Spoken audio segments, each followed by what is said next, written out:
Well, I finished my 3 days of fasting from music and Twitter and limiting how often I check my email and my texts. The results turned out interestingly, not exactly what I predicted in some respects. I didn't realize how addicted to music I was, and how much it correlates with the mood that I'm in, whether that means it sets the mood or I use it according to my mood. I found that, if I was upset about something, I wanted to be able to turn on my favorite song, but I couldn't. Or when I wanted to really be productive, I couldn't turn on songs that I know help me get work done because I wasn't allowed to listen to any music. So that was really hard, and I've definitely missed it and will now be just as addicted as I was before the Media Diet Project. I feel like being addicted to music isn't as negative as being addicted to other forms of media like Twitter. Twitter really distracts me personally from what's going on around me, or limits the thoughts that I actually verbalize. That was one thing that I noticed, was when I didn't have the ability to tweet about something, I decided to tell one of my friends about it instead, and it actually started some really interesting conversations, and we were able to bond over those things, as opposed to me just typing it in on my phone and clicking tweet and then her retweeting it or favoriting it. So that was interesting. But going back to music, I feel like music is a way that we can bond with other people, and a way that we can feel connected and things like that. So I don't feel like being addicted to music is a bad thing. So I don't plan on limiting my music use in the future. But I do want to try to filter what I tweet more.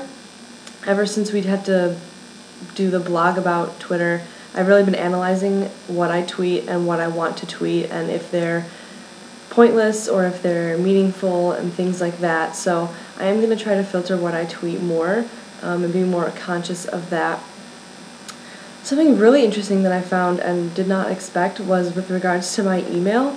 Like I said, I think I check like up to 10 times, if not more, during one day. And that could just be like when I'm on my way to class, or if I'm, walking between two buildings or something, I'll check my email just to see what is waiting for me. But in the last 3 days, without checking my email, unless I had time to respond to those emails, I was in such a better mood.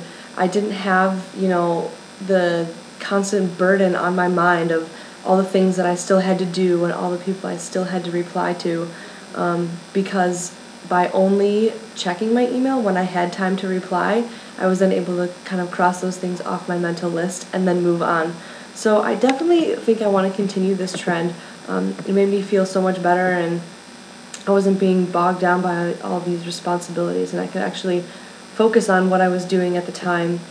And then limiting my texting, checking, it worked, but it didn't really work. That was probably the thing I struggled with the most, just because texting is a great way to be in instant communication with someone, and I feel like that's just a way of respecting them, is replying to their text as soon as they send it.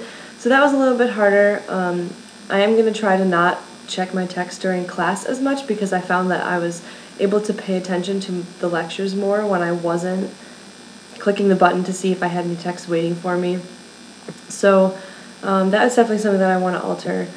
Overall, I think it was an interesting, 3 days to observe what life would be like without Twitter and music, and how much better I feel without checking my email constantly. So it definitely gave me some things to think about with regards to my media practices. And yeah, I think this was a great idea, and definitely echoed a lot of the themes that we talked about in class about, the ability to have conversations with people, as I mentioned, by talking about what I wanted to tweet instead of just tweeting it, opened the door to a lot of conversations. And not having music on also opened up some conversations. At work, things were definitely different when we didn't have music on versus when we did have music. And so that was interesting to sense the different dynamics between the shifts when music was playing and wasn't playing, and just the morale of the kitchen. So that's something that I've been thinking about a lot lately too, and I just am constantly fascinated by how much of a presence media does have in our lives even when we don't notice it.